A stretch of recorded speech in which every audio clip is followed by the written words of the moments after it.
여러분 말씀 제목 한번 따라할까요? 사랑이 없으면. 사랑이 없으면이라는 제목으로 이 시간 함께 말씀을 나누도록 하겠습니다. 우리 사진 잠깐 보여주실까요? 이게 무엇을 상징합니까? 답답한 가슴이 답답한 것을 이야기합니다. 우리는 삶을 살아가다 보면 가슴이 답답할 때가 있죠. 그래서 막 답답해서 시원한 냉수를 먹어도, 청량음료를 먹어도 해결되지 않는 듯한 그런 답답함이 있습니다. 여러분들은 언제 답답합니까? 어떤 사람은요, 코로나 상황 가운데 2월, 3월, 4월, 5월, 이제 6월인데 코로나 때문에 답답한 하루하루를 지내는 친구들도 있을지 모르겠습니다. 사진 한번 볼까요? 인터넷 보니까 이런 게 있어. 우한 폐렴인가 뭔가 하는 것 때문에 골치가 아파요. 한 살 더 먹었는데 어디 마음대로 다닐 수도 없고 모두 조심들 하세요. 아가 한 살 더 먹었는데 그래서 이제 어린이답게 살고 싶은데 마음대로 밖에를 다닐 수가 없어서 답답한 거예요. 아마 여러분들의 마음이 아닐까 싶습니다. 또 한번 보여주세요. 확진자 이런 거는 좀 봤죠, 여러분? 우리 모두 조심해야겠네요. 우리 동네 아줌마가 코로나19 무서워 아무데도 안 가고 집안에서 밥만 먹고 운동도 안 하고 일주일 지났는데 확진자로 판명 났대요. 확진자. 동선을 보면 어떻게 돼요? 식탁, 소파, 냉장고, 소파, 식탁, 침대, 냉장고, 침대. 여러분, 내 생활이다. 내 생활이다.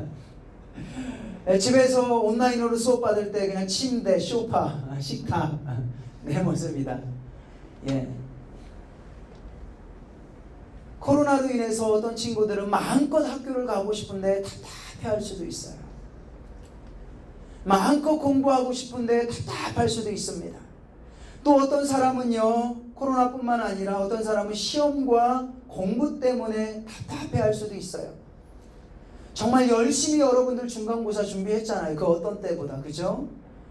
코로나 때문에 학업을 제대로 하지 못했기 때문에 어떤 친구들은 학원 나가는 친구도 있고 집에서 온라인 수업, 자기주도 학습하면서 최선을 다해서 중간고사를 치른 친구들도 있고 이번 주에 쳐야 된 친구들도 있어요. 최선을 다했어요. 근데 아직 치르지 못한 친구들은 결과가 어떻게 나올까 그것 때문에 공부하면서도 답답해할 수도 있어요. 어떤 친구는요, 결과가 나왔는데 헐, 이번에 고3뿐만 아니라 고1, 2도 모의고사를 봤어요. 고3들 특별히 전국 등수가 이번에 처음, 지난번하고 이번에 보게 됐는데 제대로 본 거는 이번이죠. 전국 등수 오른 친구들 손 내려보세요. 역시 훌륭해. 우리 고3들 위해서 오늘도 박수. 힘내라고 박수. 그걸 받는 순간 내 실력이, 내 전국이 부모님께 보여드리기 창피한, 선생님께 말씀드리기 죄송스러운, 아니 내가 내 자신의 모습에 용납이 안 되는 그런 것으로 인해서 답답한 마음으로 이 자리에 있는 친구도 있을지 모르겠어요. 어떤 사람은요, 부모님과 소통 때문에, 코로나19 때문에 가정에서 제일 많이 있었잖아요.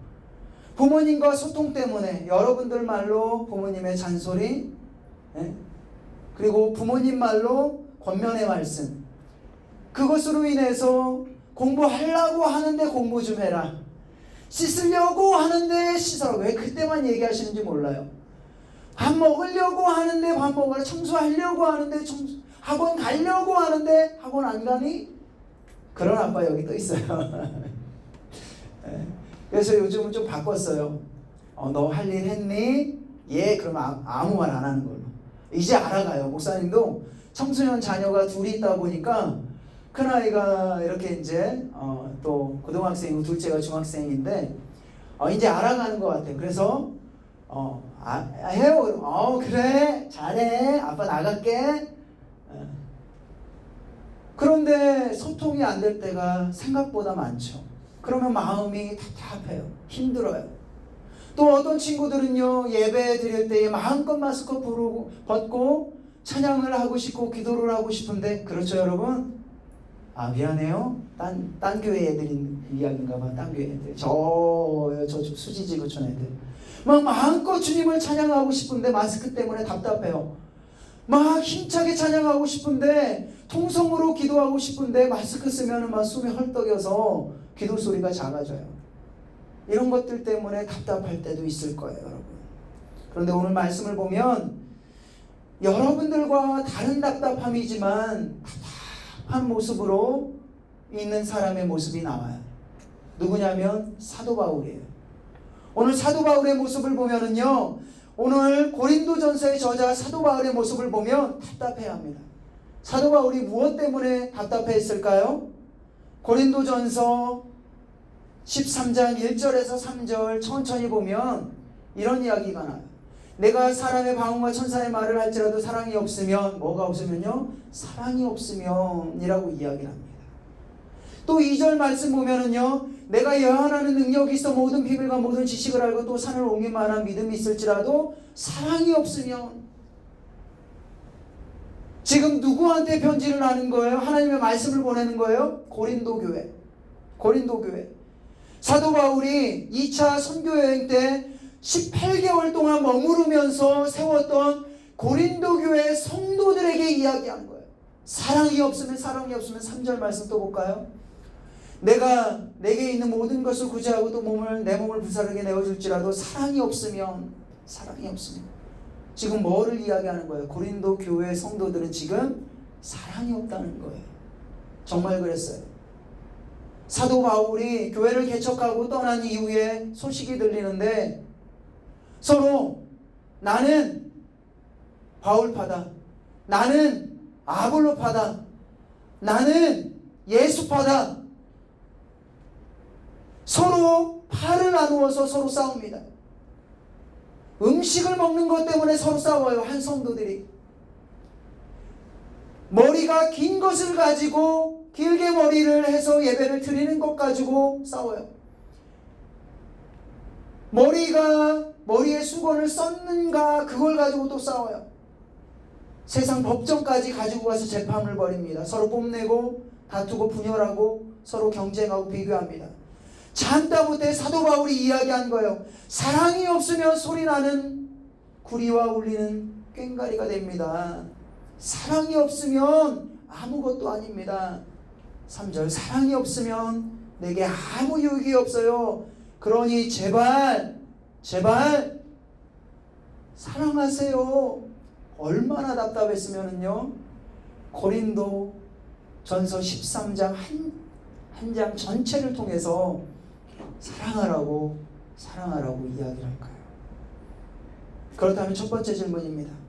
사도 바울은 왜 고린도 교회 성도들에게 사랑하라고 했을까요, 여러분? 답답한 마음으로 내가 교회를 정말 주의 말씀으로 헌신하며 최선을 다해서 그들을 섬기며 사랑의 본을 보이셔서 교회를 세웠는데 교회 성도들에게 왜 사랑하라고 했을까요? 이것입니다. 사랑은 하나님의 명령이기 때문이에요. 우리도 마찬가지예요. 우리가 왜 사랑해야 된다고요? 하나님의 명령이에요. 예수님을 믿는 그 자녀들에게 하나님은 사랑해야 돼. 명령인지 볼까요? 마태복음 22장 37절에서 40절 말씀 보면 이런 말씀이 나와요. 예수께서 이르시되 내 마음을 다하고 목숨을 다하고 뜻을 다하여 주 너희 하나님을 사랑하라 하셨으니, 여러분들 같이 읽어볼까요? 시작. 이것이 크고 첫째 되는 계명이요. 함께 읽을까요? 시작. 둘째도 그와 같으니 내 이웃을 내 자신같이 사랑하라. 첫째도 사랑. 어떤 율법학자가 찾아왔어요. 율법학자가 찾아온 이유가 뭐냐면 예수님의 꼬투리를 잡아서 예수님을 비판하려고 찾아온 거예요. 그래서 딱 물어본 거예요. 어떤 계명이 제일 큰 계명입니까? 예수님 말씀하십니다. 하나님 말씀에 빗대어서 첫째도 사랑이야. 둘째도 사랑이야. 요한일서 4장 11절도 말합니다. 사랑하는 자들아, 하나님이 이같이 우리를 사랑하셨으니 우리도 서로 사랑하는 것이 뭐하다고요? 마땅하다. 오늘 말씀의 고린도전서 13장 13절은 이렇게 이야기합니다. 그런즉 믿음, 소망, 사랑, 이 세 가지는 항상 있을 것인데 그 중에 제일은 뭐라고요? 사랑이라.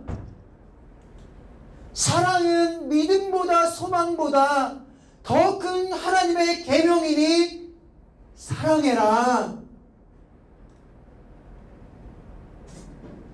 그만 싸우고, 그만 미워하고, 그만 비교하고, 그만 시기하고, 그만 질투하고, 그만 욕심부리고 사랑해라. 사랑이 없으면 소리나는 구리와 울리는 꽹과리가 되고, 사랑이 없으면 내가 아무것도 아니고, 사랑이 없으면 아무 유익이 없어. 그러니 사랑해라. 그 다음에 한 걸음 더 나아가 두 번째 질문입니다. 그럼 우리가 어떻게 사랑해야 될까요? 그래요, 알겠어요. 크리스찬이니까 사랑해야지. 내가 하나님을 믿는 순간 하나님의 자녀가 됐고, 자녀는 하나님의 말씀대로 살아가야 되는데 하나님의 말씀이 사랑하라고 했지. 그러면 내가 어떻게 사랑해야지? 성경은 이야기합니다. 예수님의 십자가 사랑처럼 사랑해야 된다는 거예요. 할렐루야. 한번 따라합시다. 예수님의 십자가 사랑처럼 사랑해야 한다. 그래요. 우리가 예수님을 믿는 순간 하나님의 자녀가 된 사람은요, 평생 예수님을 닮아가야 됩니다. 그러니까 예배 드리는 것도 예수님처럼, 찬양하는 것도, 기도하는 것도, 주님 사랑하는 것도 예수님처럼 사랑해야 된다는 것. 특별히 사랑할 때에 어떤 예수님의 사랑? 십자가의 사랑처럼 사랑해야 된다는 거예요. 십자가의 사랑의 모습은요, 구체적으로 어떤 모습일까? 묵상하다 깨달았어요. 목사님은 고린도전서 13장이 사랑장인데, 그냥 이 말씀 보면 하나님께서 우리 이렇게 사랑하라고 한 말씀이지 라고만 생각했는데, 설교 준비하다 보니까 4절에서 7절 말씀까지 보면 이거는 예수님의 십자가의 사랑이구나 깨닫게 됐어요. 4절 말씀 볼까요? 사랑은 오래 참고. 예수님은요, 십자가에서 오래 참으셨습니다. 십자가의 고통이 힘들다고 해서 내가 능력을, 기적을 베풀어서 이 사람들, 로마 병정들 쓸어버리고 내가 십자가에서 내려가지, 그러지 않으셨어요. 하나님의 뜻인 것을 알기에 오래 참으셨어요. 예수님의 십자가의 사랑은요, 온유하셨어요. 여기서 온유하다는 것은 상대에게 친절을 베푸는 거예요. 자기 자신에게 고통을 가하는 사람에게도 십자가상에서 예수님은 온유하셨어요. 시기하지 않으셨어요. 예수님을 십자가에 못 박히게 한 대제사장들을 시기하지 않았어요. 로마 정부의 세력을 시기하지 않으셨어요. 시기하셨으면은요, 하늘문을 여시고 천군 천사들을 보내셔서 쓸어버리셨을 것 같아요. 예수님의 십자가의 사랑은요, 자랑하지 않으셨어요. 교만하지 않으셨어요. 또 5절 말씀 볼까요? 무례히 행하지 아니하셨어요. 예수님의 십자가의 사랑은요, 자기의 유익이 아니셨어요. 우리의 유익이잖아요. 십자가를 통해서 예수님께서 얻는 게 뭐예요? 여러분 생각해 보셨어요? 예수님께 얻는 게 없어요. 고통뿐이셨어요. 예수님의 십자가의 사랑은요, 자기 자신의 유익이 아니었어요. 성내지 않으셨어요. 악한 것을 생각하지 않으셨어요. 또요, 말씀 보면 불의를 기뻐하지 아니하며 진리와 함께 기뻐하고, 여기 불의는요, 악을 뜻합니다. 또 7절 말씀 보면은요, 모든 것을 참으셨어요. 예수님의 십자가의 사랑은 모든 것을 믿으며 모든 것을 바라봤어요. 모든 것을 참으셨죠. 십자가를 메고 갈 때에 누군가 침을 뱉을 때도 참으셨고, 손가락질도 견디셨고 그 고통도 참으셨고 십자가에 매달릴 때에 그 고통도 참으셨고 로마 병정이 옆구리에 창을 찌르실 때도 다 참으셨어요. 심지어요 아래 옆에 있는 사람이 네가 왕이면 내려가보라고 네 자신부터 구원해보라는 그 저주의 말도 참으셨어요. 모든 것을 믿으며 오직 하나님만 바라보며 모든 것을 견디셨어요. 할렐루야. 하나님은 말씀하십니다. 그런 십자가의 사랑처럼 우리도 사랑해야 한다. 쉬울까요? 쉽지 않습니다. 목사님도요 그렇게 산다는 거 쉽지 않아요. 목사님도 욱하는 성격이 있어서요 쉽지 않아요. 그리고요 어떤 사람이 정도 하나님의 말씀의 길대로 막 가야 되는데 엉뚱하게 가는 사람들을 한두 번 권면하고 안 되면은요 막 왜 그렇지 저 사람은 안 그럴 사람인데 저러면 안 되는데 막 화가 날 때도 있어요. 그래도 어떻게 하라고 하나님 말씀하세요? 십자가의 사랑으로 사랑하라는 거죠. 품으라는 거죠. 마지막입니다. 마지막 세 번째 질문. 그럼 우리가 누구를 사랑해야 할까요? 넘겨주시고요. 그럼 우리는 누구를 사랑해야 될까요? 누구를? 넘겨주세요. 서로를 사랑해야 됩니다. 할렐루야. 따라합시다. 서로를 사랑해야 합니다. 서로가 누구예요? 옆에 있는 사람도 서로예요. 그쵸? 사랑해 한번 해봐요. 사랑해. 터치는 하지 말고 사랑해. 여러분들 현장 예배 온 것도 귀하지만 목자님들이 섬겨주실러 이 자리에 오신 것도 귀해요. 여러분들만 생명이 소중한 것이 아니라 목자님들도 생명이 소중해요. 여러분들 건강한 것보다 더 목자님들 중에는 건강이 조금 여러분들보다 40 넘어가면은요 여러분들보다 건강하지 않아요. 목사님이 40 넘어가 보니까 알아. 그리고 41하고 45하고도 다르네. 목사님이 45이거든요. 그런데도 우리 목자님들 오셨어요. 서로는 목자님들도 서로예요. 목자님 사랑해요 한번 해볼까요? 목자님 사랑해요. 감사해요. 우리 목장에 나 한 명 왔는데 나를 위해서 우리 오신 우리 목자님, 우리 목장에 아무도 안 왔는데 이 자리를 지키러 오신 우리 목자님, 우리 목자님들 위해서 우리 박수. 여러분 말씀 볼까요? 말씀 보면은요 요한복음 13장 34절 35절 말씀 보면 예수님께서 이렇게 이야기해요. 새 계명을 너에게 주느니 서로 사랑하라. 내가 너희를 사랑한 것 같이 너희도 서로 사랑하라. 누구를 사랑해야 된대요? 서로. 넘겨주세요. 너희가 서로 사랑하면 이로써 모든 사람이 너희가 내 제자인 거 알 거야. 그러니 그만 싸우고 그만 미워하고 상대방이 선이 베풀면 이제 찾아가고 부모님이 부모님이 먼저 손 내밀면 알았어 이렇게 하고 하라는 거예요. 또요 베드로도 이야기합니다. 베드로전서 1장 22절 말씀 보면 여러분들 같이 읽어볼까요? 시작. 너희가 진리를 순종함으로 너희 영혼을 깨끗하게 하여 거짓이 없이 형제를 사랑하기에 이르렀으니 마음으로 뜨겁게 서로 사랑하라. 서로 사랑하는 것은요 하나님의 뜻인 거예요. 그리스도의 사랑으로 서로 뜨겁게 사랑하라. 요한일서 4장 7절도 말씀 보면은요 우리가 서로 사랑하자. 사랑은 하나님께 속했으니. 또 데살로니가전서 4장 9절 엄청 많아요. 형제 사랑에 관하여는 너희에게 쓸 것이 없음은 너희들 자신이 하나님의 가르침을 받아 서로 사랑해라. 서로는 옆사람, 서로는 목자님들, 그리고 서로는 학교에 있는 친구, 서로는 나를 낳아주신 부모님. 묵상하다가 이런 생각도 들었어요. 서로 사랑하는데 갑자기 이런 생각이 드는 거예요. 서로 우리가 각각 내 자신도 사랑했으면 좋겠다. 지난 목요일 날 목사님이 퇴근하고 딸이 이제 독서실 가서 이제 밤늦게 제가 데리러 갔어요.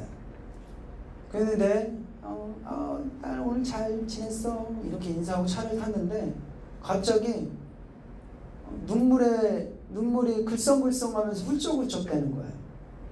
그래서 아니 왜 그래? 그랬더니 아니야 이렇게 아니야. 그래서 제가 직감을 했어요. 아, 요즘 뭔가 힘든 게 있구나. 이제 중간고사 기간인데 혹시 그것 때문에 그러나? 그래서 이런 이야기를 해줬어요.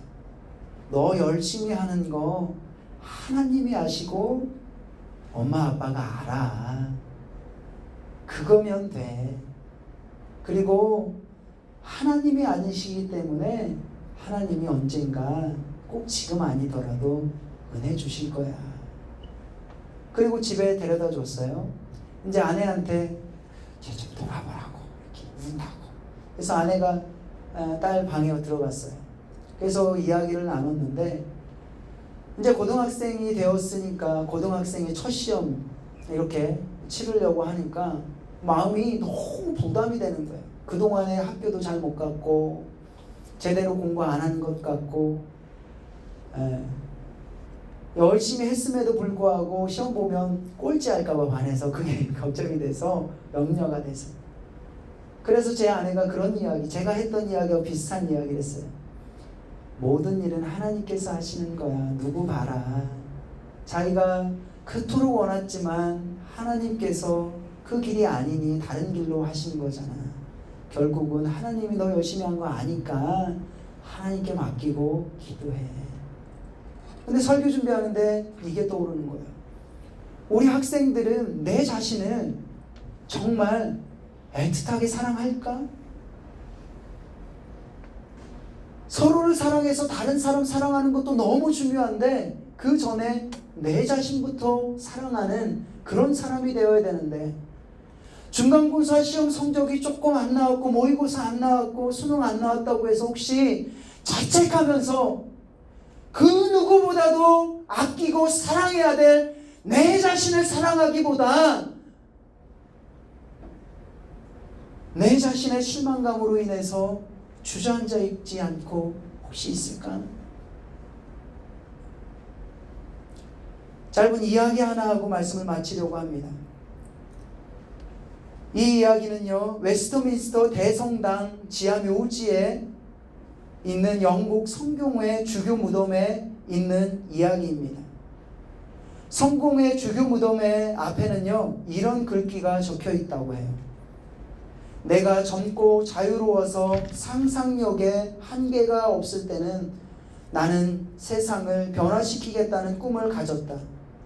좀 더 나이가 들고 지혜를 얻었을 때 나는 세상이 변하지 않으리라는 것을 알았다. 그래서 내 시야를 약간 좁혀 내가 살고 있는 나라를 변화시키겠다고 결심했다. 그러나 그것 역시 불가능한 일이었다. 황혼의 나이가 되었을 때 나는 마지막 시도로 나와 가장 가까운 내 가족을 변화시키겠다고 마음을 정했다. 그러나 아무도 달라지지 않았다. 이제 죽음을 맞이하기 위해 누운 자리에서 나는 문득 깨닫는다. 내가 자신을 먼저 변화시켰더라면 그것을 보고 내 가족이 변화되었을 것을, 또한 그것에 용기를 얻어 내 나라를 더 좋은 곳으로 바꿀 수 있었을 것을, 그리고 누가 아는가 세상까지 변화되었을지. 여러분, 이것이 진리인 것 같아요. 그러기에 사랑도 마찬가지입니다. 여러분, 내가 하나님의 명령처럼 사랑하는 사람, 예수님 십자가 사랑처럼 사랑하는 사람이 되려면 내 자신부터 사랑해야 된다는 거예요. 내 자신부터 사랑해서 십자가 앞에 나아가 주님께 감사하고 그 사랑으로 가정으로 나아가고 그 사랑으로 교회와 학교로 나아갈 때에 하나님께서는 우리를 사용하실 줄로 믿습니다. 그 사랑으로 자기 자신을 사랑하고 주 앞에서는 저와 여러분들 되시길 주의 이름으로 축원합니다. 이 시간 말씀 생각하면